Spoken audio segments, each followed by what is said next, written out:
राम कृष्ण हरे जय राम कृष्ण हरे राम कृष्ण हरे राम कृष्ण हरे जय राम कृष्ण हरे राम कृष्ण हरे जय राम कृष्ण हरे जय राम कृष्ण हरे जय राम कृष्ण हरे जय राम कृष्ण हरे जय राम कृष्ण हरे जय राम कृष्ण हरे जय राम कृष्ण हरे राम कृष्ण हरे जय राम कृष्ण हरे जय राम कृष्ण हरे राम कृष्ण हरे जय राम कृष्ण हरे जय राम कृष्ण हरे राम कृष्ण हरे राम कृष्ण हरे जय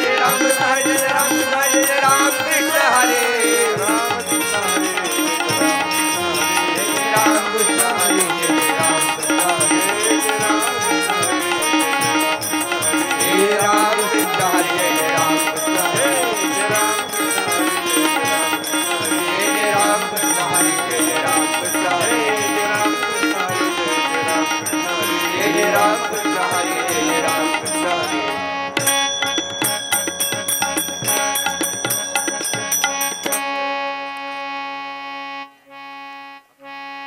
आपली आहे इथं हॅलो त्याला आवाज द्या ना हॅलो इथं द्या हॅलो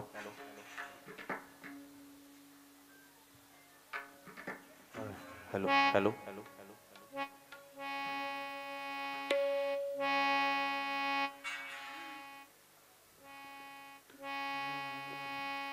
आपुलिया हिता जो असे जागता आपुलिया हिता जो असे जागता आपुलिया हिता जो असे जागता आपुलिया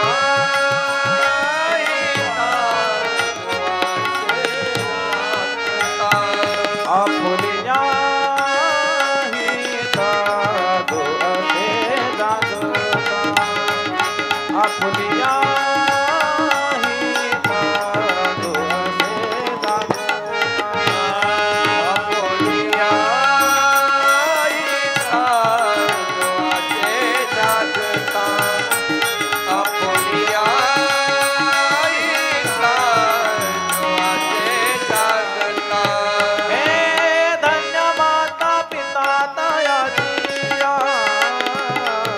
धन्य माता पिता दयाचिया कुड़ी कन्या पुत्र होते जे साथी कुड़ी कन्या पुत्र होते जे साथी धन्य माता पिता दयाचिया धन्य माता पिता दयाचिया कुड़ी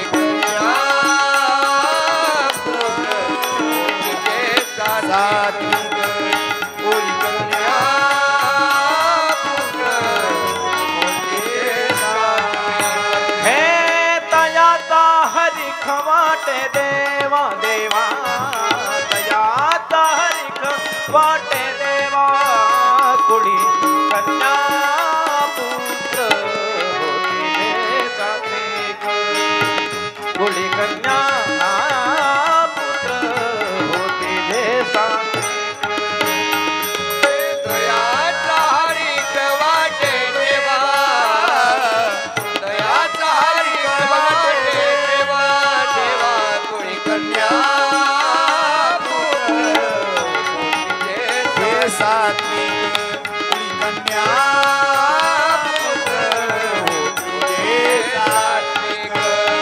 गीता भागवत करीती श्रवण गीता भागवत करीती श्रवण गीता भागवत करीती श्रवण गीता भागवत करीती श्रवण हे अखंड चिंतन विठोबा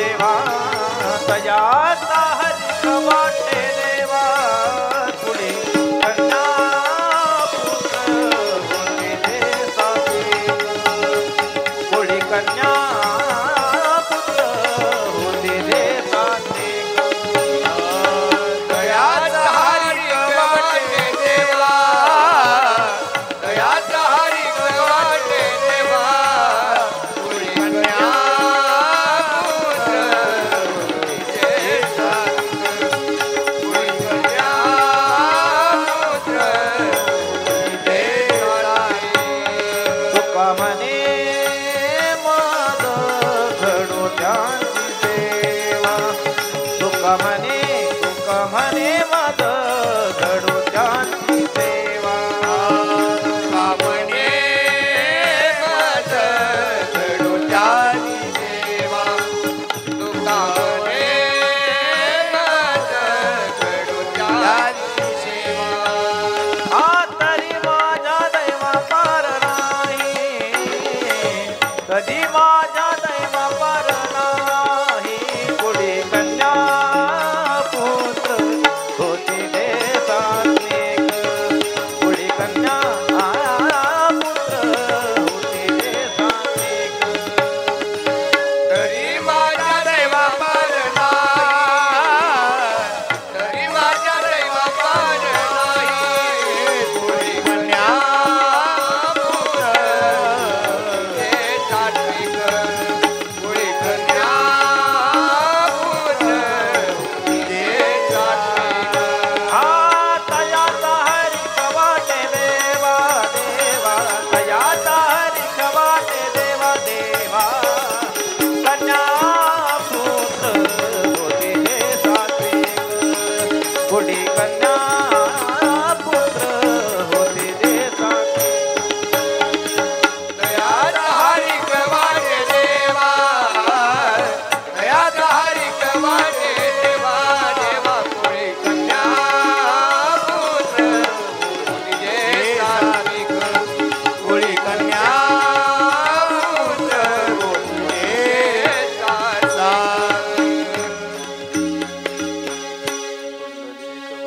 विठ्ठल श्री ज्ञानदेव देव तुकाराम कृष्ण भगवान की जय नमः परमहंसा स्वादित चरण कमल चिन्म करंदाय भक्त जनमानस निवासाय श्रीरामचंद्राय वागीशायस्य वदने लक्ष्मीर्यस्य च वक्षसि यस्यास्ते हृदये संवित्तं नृसिंहमहं भजे ॐ वंशी विभूषितकरान्नवनीरदाभात् पीताम्बरादरुणबिम्बफलाधरोष्ठात् पूर्णेन्दुसुन्दरमुखातरविन्दनेत्रात् कृष्णात् परं किमपि तत्त्वमहं न जाने श्रीविठ्ठलं सुकरुणार्णवमाशुतोषं दीनेष्टपोषमघसंहति सिन्धुशोषम् श्रीरुक्मिणीमतिमुषं पुरुषं परन्तं वन्दे दुरन्तचरितं हृदि सञ्चरन्तं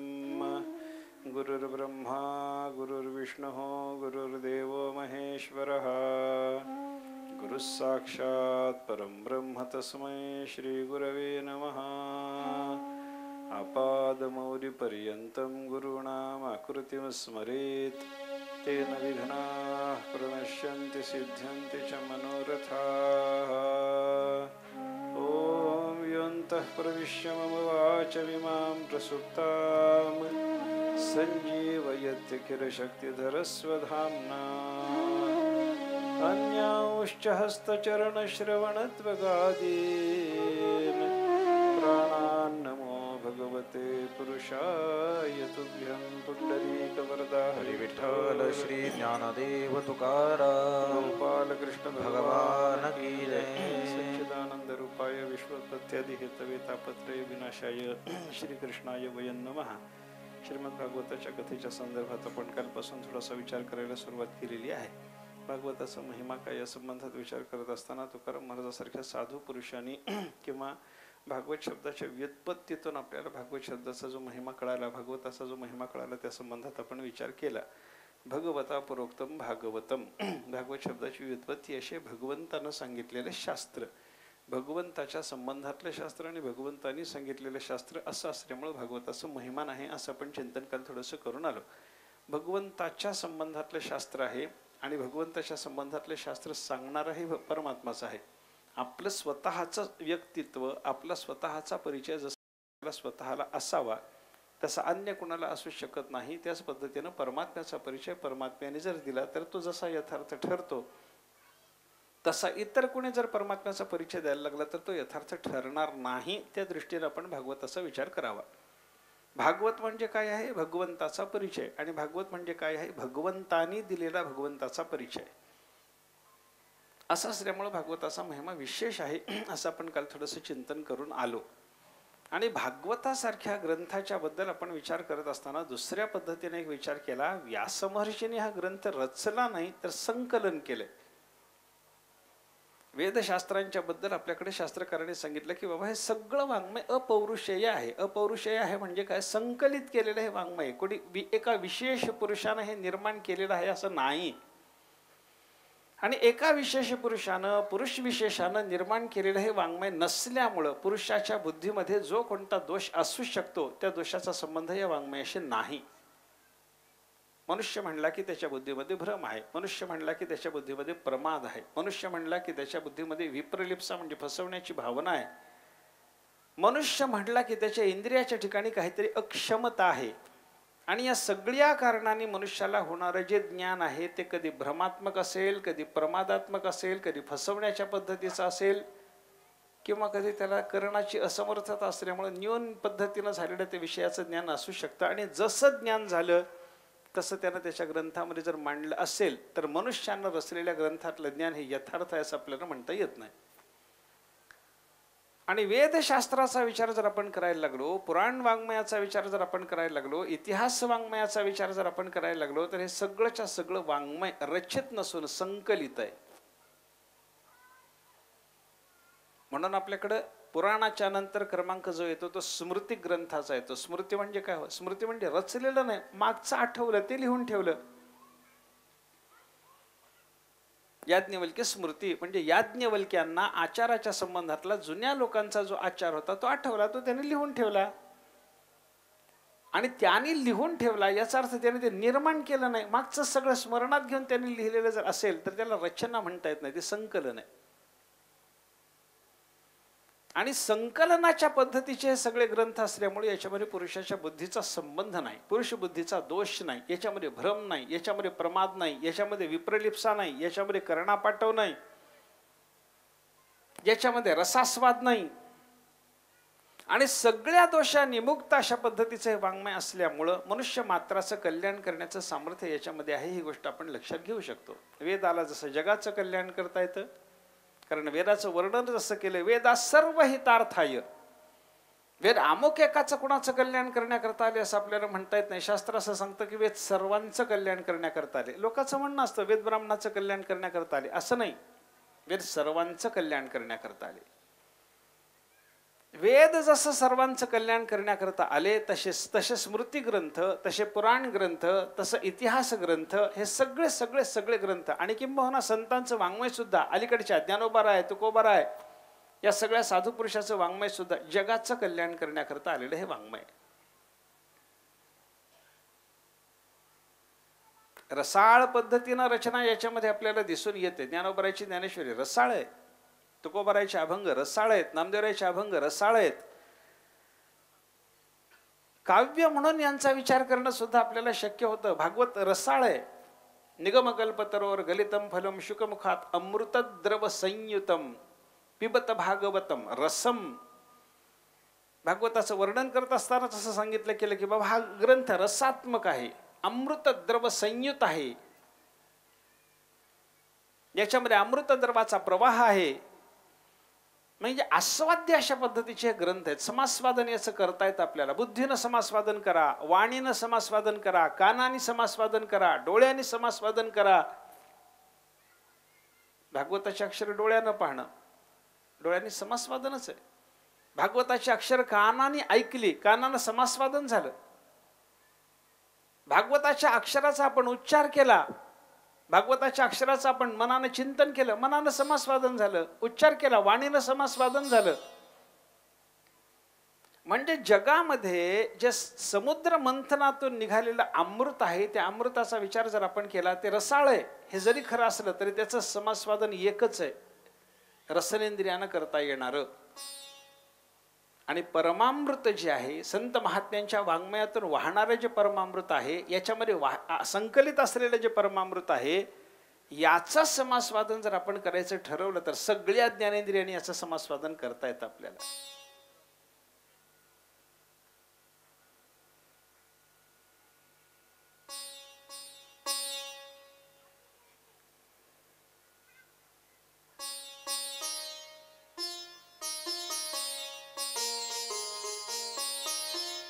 सर्व इंद्रियांनी समास्वादन करण्यासारखे अशा पद्धतीचे परमामृताच्या स्वरूपाचे हे ग्रंथ असतात. हा आपल्याला या ग्रंथाच्या संदर्भात विचार करता येतो. काव्य म्हणून जरी बघितलं आनंद आहे.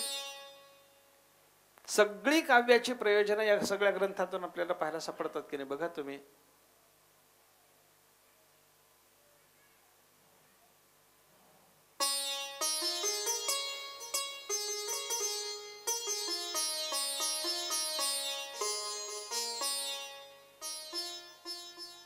काव्य कशासाठी, काव्याची प्रयोजन काय, याचा विचार जर आपण केला तर साहित्य दर्पणामध्ये विश्वनाथ कवीने काव्याची प्रयोजन आपल्याला सांगितले. काव्यम यशसे अर्थकृते व्यवहार विदे शिवेतरक्षतये सद्य पर निर्वृतये कांता संमिततयोपदेश युजे, अशी 5-6 प्रयोजन काव्याच्या संबंधात सांगितली जातात. पहिलं काय, यशसे, काव्य रचना कशा करता, यशोलाभा करता.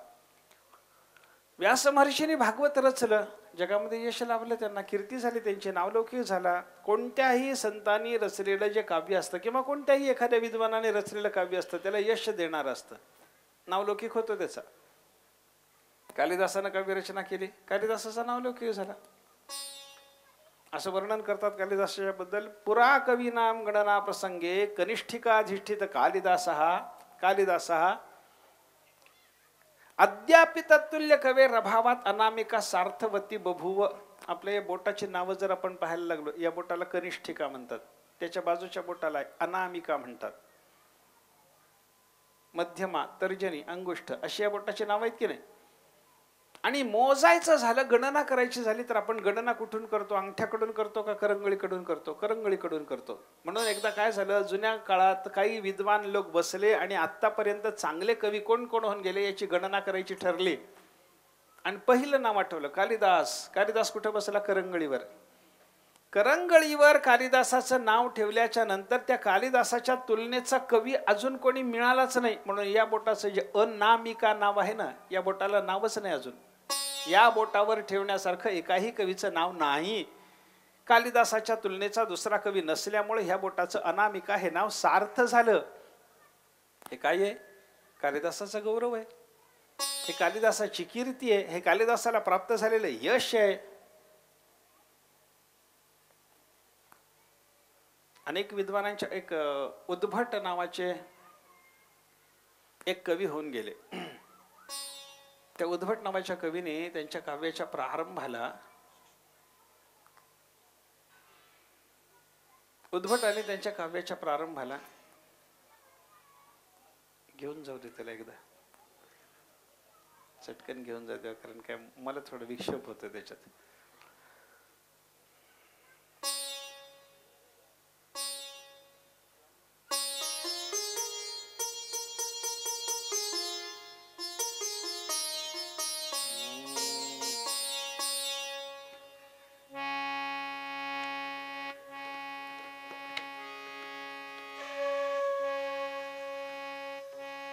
उद्भट कवीच्या संबंधानं वर्णन उद्भट कवीचं सांगत होतो. उद्भट कवीने त्यांच्या काव्याच्या प्रारंभाला कवी लोकांना, मागच्या कवी लोकांना मी नमस्कार करतो असं सांगितलं. आणि ते आमचे मागचे जुने कवी लोक कसे आहेत त्याने त्यांचं वर्णन फार सुंदर केलं. एको भून नलिनाथ ततस्तु पुलिनाथ वल्मीकतश्चापरहा. वर्णन काय केलं त्याने, एकहा अभून नलिनाथ. आमचा एक कवी असा आहे तो कमळातून जन्माला आला. आमचा एक कवी असा आहे तो पुलिनातून म्हणजे वाळवंटात जन्माला आला. आणि आमचा एक कवी असा आहे तो वारुळातून जन्माला आला. कमळातून जन्माला आलेला कवी कोण? ब्रह्मदेव. वाळवंटात जन्माला आलेला कवी कोण? व्यास महर्षी. आणि वारुळातून जन्माला आलेला कवी कोण? वाल्मिकी ऋषी. एको भो नलिनाथ ततस्तु पुलिनाथ वल्मीकतश्चापरहा ते हेते कवय कवींद्र गुरवहा. हे सगळेच्या सगळे आमच्या दृष्टीनं श्रेष्ठ कवी आहेत. तेभ्यो नमस्कुर्महे. याच कवीला आम्ही नमस्कार करतो. हे आदि ज्ञानी आहेत जगातले. हे त्यांचं यश आहे. आणि त्याच्यानंतर सांगितलं अर्थकृते. काव्य कशा करता निर्माण केलं जातं? द्रव्य लाभा करता. काही विद्वानांना काव्यातून द्रव्य लाभ होतो. रचना केली म्हणजे जुन्या लोकांना त्याचं कौतुक असायचं. राजे लोक त्याला आश्रय द्यायचे कवींना आणि त्याच्यातून त्यांना काहीतरी द्रव्यलाभ व्हायचा. ते माघ कवीच्या बद्दल असं वर्णन केलं जातं. हे माघ नावाचे कवी होऊन गेले, फार मोठे. त्यांनी काय केलं म्हणे, वैशिष्ट्य सांगतात की संस्कृत मध्ये जे अनेक अव्यय आहेत त्याच्यामध्ये ही हे एक अव्यय आहे. ही हला वेलांटी ही हे एक अव्यय आहे. आणि ही हे जे अव्यय आहे ते ऱ्हस्वही लिहिता येतं आणि दीर्घही लिहिता येतं. पण आजपर्यंत कोणत्याही वाङ्मयामध्ये आपल्याला दीर्घ ते पाहायला सापडत नाही. ही ऱ्हस्वच लिहितात. नाही ज्ञानेन सदृशम पवित्रमिह विद्यते. ही कसं आलं? ऱ्हस्व आलं. जिथं कुठं तुम्ही ही हे अव्यय पाहाल तिथं तिथं ऱ्हस्वच असतं ते. पण ते दीर्घही लिहिता येतं असं व्याकरणाचा नियम आहे. ते फक्त माघ कवीने जगात पहिल्यांदा दीर्घ रीतीनं लिहून दाखवलं, वापरून दाखवलं. आणि त्याचं कौतुक म्हणून भोजराजांनी त्यांना 1,00,000 सुवर्ण मुद्रा देऊन त्यांचा गौरव केला. हे काय? अर्थकृते. द्रव्यलाभ झाला. भागवतासारख्या ग्रंथाचा विचार जर आपण करायला लागलो, तुकाराम महाराजांसारख्या तुकाराम महाराजांच्या गाथेसारख्या ग्रंथाचा विचार केला, ज्ञानेश्वरी सारख्या ग्रंथाचा विचार केला, या महात्म्यांना द्रव्यलाभ झाला का? मग अर्थकृत्य हे प्रयोजन त्यांना साधलं का? असं जर कोणी विचारलं तर त्याला आपल्याकडे उत्तर आहे परमार्थ महाधन जोडी देवाचे चरण. मग सामान्य धन कवीला मिळालं आणि तुकाराम महाराज ज्ञानेश्वर महाराजांसारख्या कवींना जर महाधनाचा लाभ झाला तर कोणतं धन महत्वाचं ठरलं? हो, व्यवहार विदे. त्याच्या पुढचं प्रयोजन सांगितलंय काव्याचं. काव्याने काय होतं? व्यवहार कळतो. वागावं कसं, जगात कसं वागलं पाहिजे. इथं भागवताच्या सुरुवातीलाच येतं बघा. व्यास महर्षींनी रचलेलं हे भागवत ते सांगण्याकरता म्हणून सूत शौनकादिक ऋषींचा जेव्हा संगम झाला तेव्हा शौनकादिक ऋषींच्या त्या सत्रामध्ये सूतांचं आगमन झाल्याबरोबर यांनी सूतांना ब्रह्मासनावर बसवलं. सत्कृतम सूतम आसीनम पपृच्छुः इदम आदरात. वर्णन सुरुवातीला असं आलेलं आहे की बाबा सूतांचा सत्कार केला, त्यांना आसनावर बसवलं आणि ते निवांत बसलेले असताना त्यांना अत्यंत आदरानं शौनकासारख्या ऋषींनी हात जोडून प्रश्न विचारायला सुरुवात केली. विचारणारं कोण आहे? शौनक आहेत. शौनक सामान्य आहेत का? नाही, कुलपती आहेत. कुलपती. कुलपती शब्दाचा अर्थ असा आहे 10,000 विद्यार्थ्यांना अन्न वस्त्र देऊन सांभाळून त्याला ज्या शास्त्राचा अभ्यास करायचा आहे त्या शास्त्राचा गुरु आणून द्यायचा आणि त्याच्या अभ्यासाची व्यवस्था करायची. ही ज्याची ताकद आहे त्याला म्हणतात कुलपती. 10,000 विद्यार्थी सांभाळतो तो.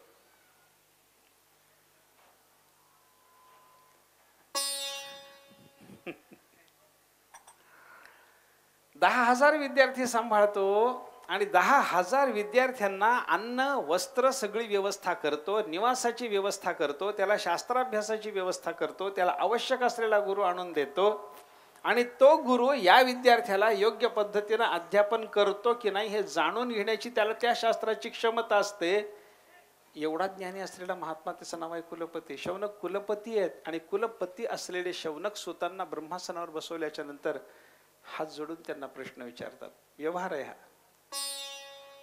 ज्याला विचारायचा आहे तो कदाचित आपल्यापेक्षा लहान असेल पण त्याला विचारत असताना त्याचा सन्मान झाला पाहिजे, त्याला उच्च आसनावर बसवलं पाहिजे. आपण भागवतातलं देवहूती आणि कपिलाचार्याचं चरित्र बघा. कपिलाचार्य मुलगा आहेत देवहूतीचे, पण देवहूतीनं ज्या वेळेला कपिलाचार्याच्या पासून ज्ञानप्राप्तीचा विचार केला तेव्हा देवहूती मी माता आहे आणि कपिल माझा मुलगा आहे अशा भावनेत ती देवहूती राहत नाही. ती उच्च आसनावर आपल्या पोराला बसवते, खाली आपण बसते, हात जोडते आणि देवा हे गुरु महाराज मला तुम्ही सांगा असं म्हणते. काय आहे? व्यवहार आहे. व्यवहार शिकवण्याकरता काव्य येतं. व्यवहार विदे शिवे तरक्षतये, शिव म्हणजे पुण्य आणि शिवाहून इतर म्हणजे पाप, त्याचा नाश व्हावा याच्याकरता काव्याचा उपयोग असतो. पुष्पदंतांनी रचलेलं महिम्न स्तोत्र पापाचा नाश होण्याकरताच की नाही. ते काय झालं, पुष्पदंत नावाचा गंधर्व, तो गंधर्व काय करायचा, एका राजाच्या बागेतली फुलं चोरायचा, गुप्त रूपानं यायचा, त्या राजाच्या बागेमध्ये असलेली फुलं घ्यायचा आणि तो निघून जायचा. त्या राजाने भगवान शंकराच्या आराधनेकरता त्याला रोज फुलं लागायची म्हणून बाग लावलेली, चांगली चांगली फुलं लावलेली, तिथं फुलं झाडं लावलेली. त्या सगळी फुलं हा पुष्पदंत घेऊन जायचा आणि त्याच्यामुळे त्या राजाला पूजेच्या वेळेला चांगली फुलं मिळायची नाहीत. फुलं झाडं तर याची राजाची निगा यानं बघायची आणि फुलं त्यानं चोरून न्यायची. असं रोज व्हायला लागलं. पुष्पदंताने एका दिवशी सगळ्या विद्वान लोकांना आपल्या गावातल्या बोलावलं, सांगितलं की असं असं होतंय, माझी फुलं चोरली जातात, कोण आहे लक्ष द्यायचं आहे, लक्षात घ्यायचं आहे. गुप्त रूपानं येतो. आम्ही आमच्या सेवकाला थांबवून ठेवलंय, पहारा चालू आहे त्या बागेच्या भोवताली, पण कोणाला तो अजून मिळाला नाही, कोणी बघितलं पाहिजे. विद्वानाने सांगितलं सापडेल ना म्हणे, गुप्त रूपानं जर येत असेल तर त्याला प्रगट करण्याचं आपण काहीतरी साधन करू. काय करणार, काही नाही म्हणे, बागेत ज्या ज्या फुलं झाडाची तो फुलं तोडायला येतो त्या फुलं झाडाच्या खाली शिव निर्माल्य टाकून ठेवा म्हणे, भगवान शंकराचं निर्माल्य. ते ओलांडलं की त्याची शक्ती सगळी खलास होईल म्हणे गुप्त होण्याची. आणि तो पुष्पदंत त्या ठिकाणी आला. त्या राजाच्या सगळ्या सेवकांनी तशा पद्धतीची व्यवस्था करून ठेवली आणि पुष्पदंत तिथं आला. पुष्पदंत तिथं आल्याच्या नंतर त्याच्याकडून शिवनिर्माल्याचं उल्लंघन घडलं, प्रगट झाला. अदृश्य राहण्याची शक्ती राहिली नाही, पुण्य संपलं. अदृश्य राहण्याकरता लागणारं जे पुण्य होतं ते संपलं. प्रगट झाला राजाच्या समोर त्याला दाखल केलं. राजाने विचारलं, कोण आपण? मी पुष्पदंत नावाचा गंधर्व राज आहे म्हणे. कशा काय इथे येतात? मला ही फुलं लागतात म्हणून येतो म्हणे. मग शिवनिर्माल्याच्या उल्लंघनानं याच्याकडून जो दोष घडला, त्याच्यातून निर्माण झालेले जे पाप आहे, त्या पापाच्या योगानं याचं गुप्त होणं थांबलं होतं. यानं काय करावं, राजाच्या पासून आपली सुटका करून घेतली. एकांतात जाऊन बसला आणि त्यानं महिम्न स्तोत्राचा उच्चार केला, पाठ केला ना. महिम्न स्तोत्र रचलं, त्याचा उच्चार झाला आणि महिम्न स्तोत्राच्या रचनेतून त्याच्या ठिकाणी निर्माण झालेल्या पुण्यानं सगळं पाप नाहीसं झालं. पुन्हा अदृश्य होऊन त्याला जाता आलं. शिवे तरक्षतये, पापाच्या नाशाकरता म्हणून आपल्याला काव्याचा उपयोग, काही काव्याशी पाप नाशाकरता निर्माण झालेली आपल्याला पाहायला सापडतात. महाभारत कशा करता निर्माण झाले? जन्मेजयाचे अवलीळा दोष हरले.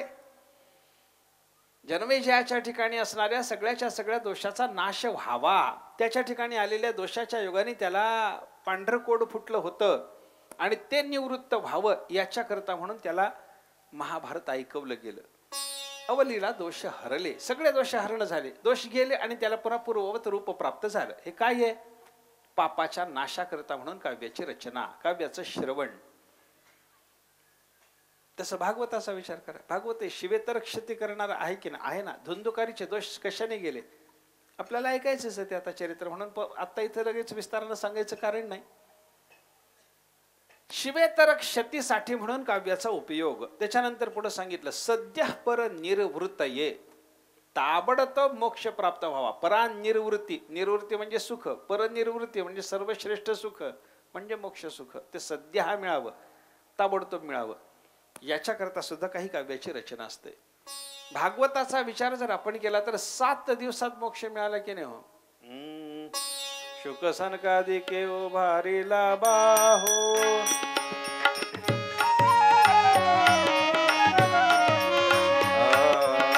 शुक सनकादी केव भारीला बाहो, परीक्षितीला हो दिसा साता, परीक्षितीला हो दिसा साता, परीक्षितीला हो दिसा साता.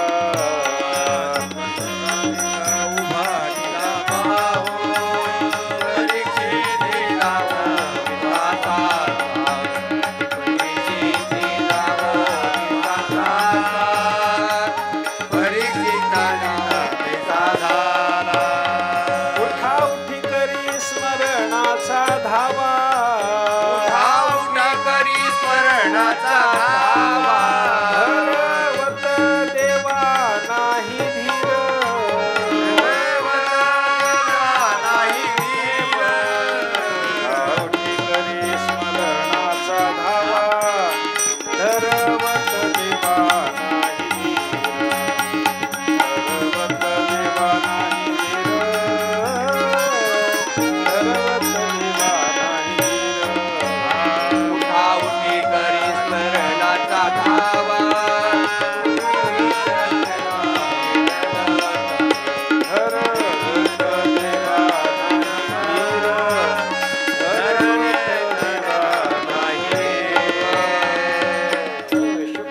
का देखी उभारीला बाहो परीक्षिती लाहो दिसा साता. परीक्षितीला मोक्षाचा लाहो म्हणजे लाभ झाला, वेग होऊन मोक्ष प्राप्त झाला. तो किती 7 दिवसामध्ये मोक्ष मिळाला ना. राजा परीक्षिती 7 दिवसात उद्धरून जाऊ शकतो. ताबडतोब मोक्ष की नाही. सद्य पर निर्वृत ये आणि कांता संमिततयोपदेश युजे. भार्येनं ज्याप्रमाणे गोड बोलून नवऱ्याला काहीतरी उपदेश करावा तशा पद्धतीने गोड भाषेत उपदेश करण्याकरता म्हणून काव्य येतं. ती काव्याची सगळी प्रयोजन आपल्याला भागवताच्या बाबतीमध्ये पाहायला सापडतात. म्हणून भागवत महत्वाचा ग्रंथ, रसाळ ग्रंथ. भागवतात काय आहे? भगवंताचं निरूपण आहे. कोणी केलेलं आहे? भगवंतानी केलेलं आहे. आणि कशा पद्धतीनं केलेलं आहे? कथा पद्धतीनं केलेलं आहे. कथा शब्दाचा अर्थ काय? कथा म्हणजे आपल्याला कोशामध्ये कथा शब्द सोडवून देताना केन प्रकारेण इति कथा, कशा प्रकारे या अर्थानं कथा शब्द आहे. अन्यथा म्हणजे काय? अन्यन प्रकारेण इति अन्यथा. सर्वथा म्हणजे काय? सर्व प्रकारांनी म्हणजे सर्वथा. तसं कथा म्हणजे काय? केन प्रकारेण, कशा प्रकारे. परमात्म्याने अवतार घेतला, कशा प्रकारे. परमात्म्याने जगाचं रक्षण केलं, कशा प्रकारे. परमात्म्याने जग निर्माण केलं, कशा प्रकारे. परमात्म्याने जगाचा संहार केला, कशा प्रकारे. परमात्म्याने रासलीला केली, कशा प्रकारे. हे कशा प्रकारे या प्रश्नाच्या उत्तरादाखल जे सविस्तर निरूपण करावं लागतं त्याचंच नाव कथा आहे. आणि अशी कथा परमात्म्याची जर आपण करायला लागलो तर ती कथा कशी आहे याच्याबद्दल गोपिकांनी फार गोड वर्णन कथेच्या संदर्भात केलेलं आहे. तब कथामृतम तप्त जीवनम कविभिरीडितम कल्मषापहम श्रवणमंगलम श्रीमदाततम भुवि गृणन्ति ते भूरिदा जनाः. गोपिका कथेच्या संबंधामध्ये वर्णन करतात. कथा कशी असते? तब कथा अमृतम. देवा तुझी कथा अमृत आहे म्हणे. अमृत भगवंताच्या संबंधातलं सगळंच अमृत आहे. हो, देवाची कथा अमृत, देवाचं नाम अमृत. जिव्हे गोड तीन अक्षरांचा रस, जिव्हे गोड तीन अक्षरांचा रस, जिव्हे गोड तीन अक्षरांचा रस, जिव्हे गोड तीन अक्षरांचा रस, अक्षरांचा रस, जिव्हे गोड तीन अक्षरांचा रस, जिव्हे गोड तीन अक्षरांचा रस, जिव्हे गोड तीन अक्षरांचा रस. अमृत जयास फिके पुढे, अमृत जयास फिके पुढे, जिव्हे गोड तीन अक्षरांचा रस, जिव्हे गोड तीन अक्षरांचा रस. अमृत जयास फिके पुढे, अमृत जयास फिके पुढे, जिव्हे गोड तीन अक्षरांचा रस, जिव्हे गोड तीन अक्षरांचा रस, जिव्हे गोड तीन अक्षरांचा रस. अमृत जयास, अमृत जयास फिके पुढे, जिव्हे गोड तीन अक्षरांचा रस. अमृत जयास, अमृत जयास फिके पुढे. जिव्हे गोड तीन अक्षरांचा रस. विठ्ठल नामाचा रस त्याच्याबद्दल वर्णन करताना तुकाराम मला सांगतात, जिव्हेला आमच्या विठ्ठल नामाचा रस गोड लागतो. किती गोड आहे? अमृत जयास फिके पुढे. त्याच्यापुढे अमृत फिक आहे म्हणे. अमृताहनी गोड नाम तुझे देवा, नामदेव महाराज बोलले. आणि अमृत जयास फिके पुढे तुकाराम महाराज बोलले. दोन्ही एकच आहे. अमृत फिकं पडलं काय आणि अमृतापेक्षा हे गोड आहे म्हणलं काय? एकच आहे. परमात्म्याचं नाम गोड, परमात्म्याची कथा गोड, म्हणून तब कथा अमृतम. गोडीच्या दृष्टीने त्याला अमृत म्हणलं. किंवा दुसऱ्या पद्धतीने जर आपण विचार केला तर दुर्लभतेच्या दृष्टीने अमृताचा विचार करता येतो की नाही. ना तरी अमृताचा लेश दैव गुणे. ज्ञानोबरे सांगतात अमृत मिळायचं झालं दैव गुणानं अमृताचा लेश मिळतो. लेश मात्र अमृत प्राप्त होण्याकरता जसं दैव लागावं तशी थोडीशी भगवंताची कथा प्राप्त होण्याकरता दैव लागतं. भागवताच्या महात्म्यामध्ये वर्णन आहे, शुकाचार्य राजा परीक्षितीला कथा सांगणार भागवताची. हे ऐकल्यावर स्वर्गातल्या देवांनी अमृताचा कलश भरून घेतला. कथा स्थानात आले. शुकाचार्यासमोर तो अमृताचा कलश ठेवला आणि हात जोडून प्रार्थना केली, हे अमृत घ्या, आम्हाला तुमचं कथामृत द्या. शुकाचार्याने काय सांगितलं, नाही नाही म्हणे, हे अमृत घेणं तुम्हाला कथामृत देणं आम्हाला जमायचं नाही, निघा म्हणे इथून. अर्थ काय, अमृत घेऊन कथामृत द्यायला शुकाचार्य तयार झाले नाहीत. याचा अर्थ काय झाला हो, अमृत जसं दुर्लभ आहे त्याप्रमाणे कथामृतही दुर्लभ आहे. दुर्लभतेच्या दृष्टीने विचार केला तरी कथा अमृत आहे, गोडीच्या दृष्टीने विचार केला तरी अमृत आहे. आणि अजून एक पद्धतीने चिंतन करा. अमृताचं कसं आहे, ज्ञानेश्वर महाराजांनी वर्णन केलं, अमृत रसास्वादनी रस सकळ, तीर्थे जी त्रिभुवनी ती घडती समुद्र अबगाहनी, नातरी अमृत रसास्वादनी रस सकळ. अमृताचं रसास्वादन जर केलं तर त्याच्यामध्ये सगळे रस मिळतात. आपण बघा, आपण जो जो रस चाखण्याकरता जो जो पदार्थ सेवन करतो त्या त्या पदार्थाचं समास्वादन करताना एक एकच रस आहे की सगळे रस आहेत. आपण ठेचा खाल्ला तर ते तिखटच लागणार आहे की गोड लागणार. आता ठेच्याला गोड म्हणणारी माणसं असतात, तो भाग वेगळा, पण ते गोड म्हणतात तरी ते तिखट लागतं म्हणूनच गोड म्हणतात, त्यांना तिखट आवडतं म्हणून गोड म्हणतात, एवढंच आहे काय ते. पण ठेचा म्हणलं की तिखट आहे, लाडू म्हणलं की गोडच आहे. लाडू खाताना मला चटणीचा अनुभव यावा असं जर आपण ठरवलं तरी आपल्याला येऊ शकतो का, येत नाही ना. म्हणजे एका रसाचं समास्वादन करण्याकरता त्या रसाने युक्त असलेला तो पदार्थ सेवन करावा लागतो. हे लौकिक पदार्थच आहे, पण अमृताचा असं आहे, त्याचं समास्वादन करताना या रसाचा अनुभव मला यावा म्हणलं, त्या रसाचा अनुभव. अमृताचा एक घोट घेता घेता मला असं वाटलं, मला ठेचा खाल्ल्यासारखं वाटावं, ठेचाच लागतो. दुसरा घोट खाताना वाटलं मला लाडूचा अनुभव पाहिजे, लाडूचा अनुभव येतो. तिसऱ्या घोटाला वाटलं मला कढीचा फुरका मारल्याचा आनंद मिळाला, कढीचा फुरका, त्याचा आनंद मिळतो. अमृत रसास्वादनी रस सकळ, एक अमृताचा रस घेण्यामध्ये सगळ्या रसाचा अनुभव जसा यावा तसं भगवंताची कथा आहे. या कथेमध्ये सगळेच रस आहेत ना. नवरसमिलितम वा केवलम वा पुमर्थम. भक्तिरसायनामध्ये मधुसूदन सरस्वती भक्तिरसाचं वर्णन करताना सांगतात, भक्तिरस कसा आहे, नवरस मिलित आहे.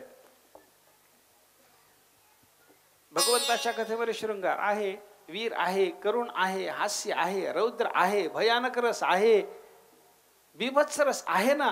जो रस तुम्हाला पाहिजे असेल तो रस भगवंताच्या कथेमध्ये तुम्हाला जर आस्वादायला मिळत असेल तर अमृत म्हणजे काय, ज्याच्या समास्वादनामध्ये सगळ्या रसाचा प्रत्यय येतो. तसं भगवंताच्या कथा समास्वादनामध्ये सगळ्या रसाचा नवरसाचाही प्रत्यय आपल्याला येणार आहे, म्हणून कथेला अमृत म्हणलं. तब कथा अमृतम. पुढचं वर्णन गोपिका करतात, तप्त जीवनम.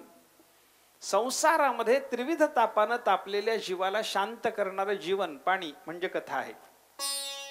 त्रिविध तापानं जीव तप्त होतो. आध्यात्मिक, आधिभौतिक, आधिदैविक असे 3 ताप सांगितले, ते सगळे कथेनं जातात असं वर्णन निळोबारांनी केलं एका अभंगामध्ये. एक अभंग आहे निळोबाराचा, एक एक ताप एका एका चरणात सांगितला. भूती उपद्रवती झाला, ताडीला अथवा निस्तेजीला, तेने चित्तेदा हो झाला, अधिभौतिक बोलीला तो ताप. दैवे अतिवृष्टी का नावृष्टी, राजके लुटिले झाला कष्टी, आगीने जळता नावरे संकटी, तो अधिदैव ताप बोलीजे.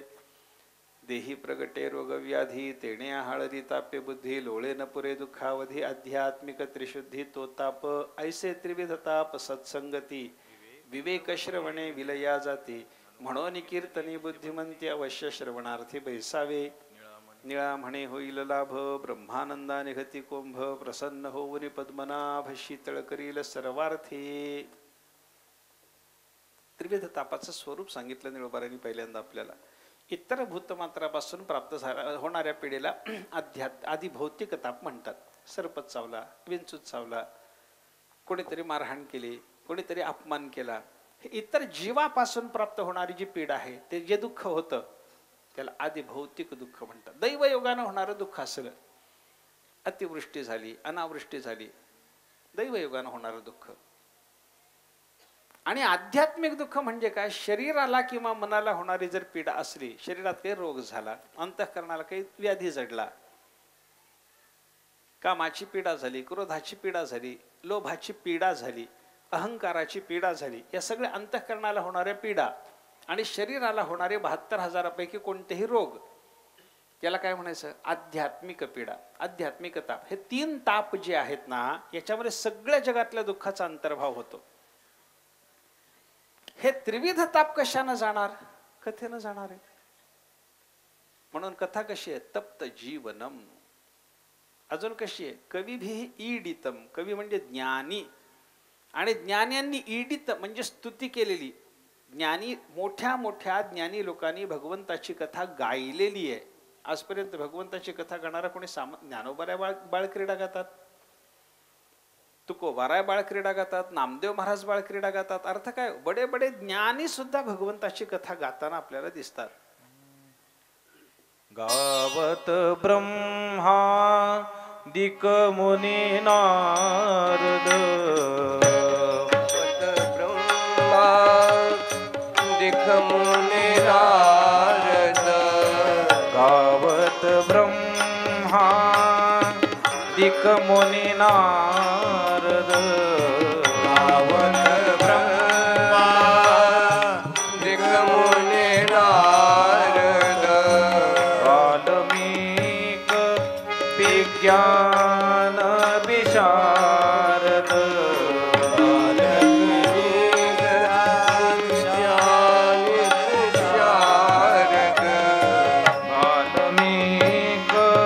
विज्ञान विशारद,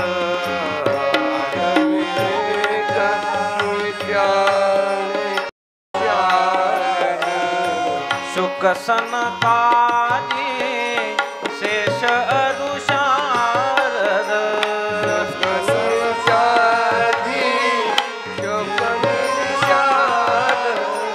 शुक सनकादि शेष अरुशारद,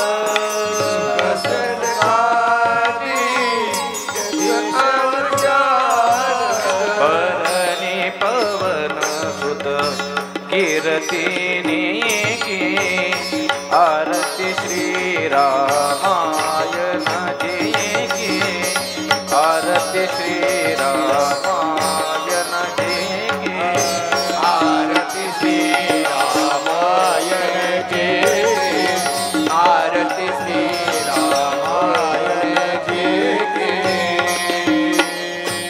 रामायणाचं वर्णन करत असताना तुलसीदासजीने रामायणाच्या आरतीमध्ये वर्णन केलं की हे रामकथा कोण गातो? गावत ब्रह्मादिक मुनी नारद. ब्रह्मादिक गातात, नारद गातात, शुक गातात, वाल्मिक विज्ञान विशारद.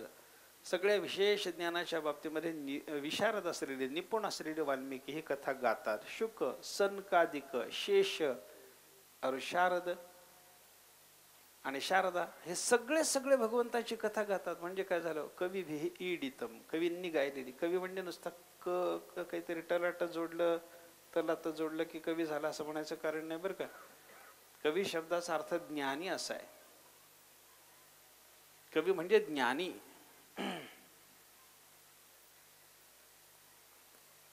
काहीतरी काहीतरी करून कविता करणारा असा एखादा जर माणूस असला तर त्याला कवी म्हणायला शास्त्र तयारच नाही हो. एक संस्कृतात सुभाषित आहे, त्या कवीने असं वर्णन केलं, विद्वत कवयः कवयः अन्यत कवयस्तु केवलं कपयः. काहीतरी जाणीव असलेला, जाणकार, शहाणा, विद्वान कवी जो असतो तोच कवी. आणि विद्वत्ता नसताना कविता करायला निघालेला म्हणजे माकड आहे म्हणे, माकड, कपी. इकडून तिकडं काहीतरी उड्या मारणं चालू आहे, त्याच्यात रसनिष्पत्ती त्याला करता येत नाही. म्हणजे काय आहे? कवी शब्दाचा अर्थ ज्ञानी. दुर्गम पथस्तत कवयो वदन्ति, क्षुरस्य धारा निशिता दुरत्यया दुर्गम पथस्तत कवयो वदन्ति. उपनिषद आपल्याला सांगतं की बाबा ज्ञान मार्ग कसा आहे? वस्त्र्याच्या धारेसारखा आहे, अतिशय सूक्ष्म आहे, अतिशय कठीण आहे. आणि हा मार्ग कठीण आहे हे कोणी सांगितलं? कवींनी सांगितलं. कवी म्हणजे कोण तिथं? ज्ञानी.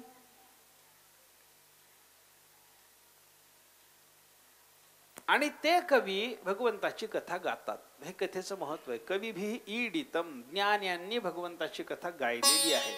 कल्मशापहम. पुढचं वर्णन गोपिकांनी केलं. भगवंताची कथा कशी? पापाचा नाश करणारी.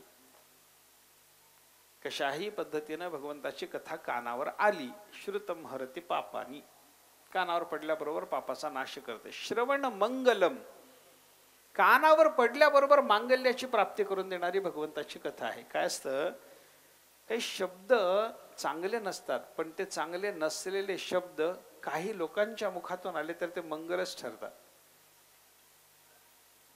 काही वाद्यातून ते शब्द आले. आता समजा धिक्तान धिक्तान धिक्तान या शब्दाचा अर्थ काय हो? त्यांना धिक्कार असो, त्यांना धिक्कार असो, त्यांना धिक्कार असो. चांगले का होय?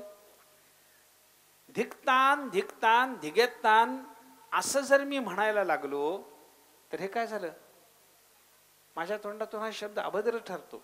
पण हाच शब्द मृदंगाने जर दाखवला आपल्याला आणि तो कानावर पडला तर आपल्याला मंगल प्राप्त करून देतो. शिवीचा शब्द आहे. आपण जर शिवीचा शब्द उच्चारला तर तो दोष निर्माण करणार ठरतो. आणि तुकाराम महाराजांनी शिवीचा शब्द उच्चारला तर, नाथ महाराजांनी शिवी दिली तर, हरिपाठामध्ये नाथ महाराज म्हणतात की नाही, काय माय गेली होती भूतापाशी, तुझ्या भूताजवळ गेली होती का रे? भगवंताचं नाम तुझ्या तोंडाला येत नाही, तुझ्या भूताकडे गेली होती का? आता हा शब्द चांगला आहे का? किती अभद्र. पण असं जरी असलं तरी नाथ महाराजाचा हरिपाठ म्हणायला सुरुवात झाली की काय माय गेली लांब चाली, त्याला म्हणता येतं की रे? चाल लावून घोळून घोळून म्हणता येतं की नाही? त्याला आलाप घेऊन म्हणता येतं की नाही? का म्हणता येतं? ते नाथ महाराजाच्या मुखातून आलं म्हणून मंगल झालं.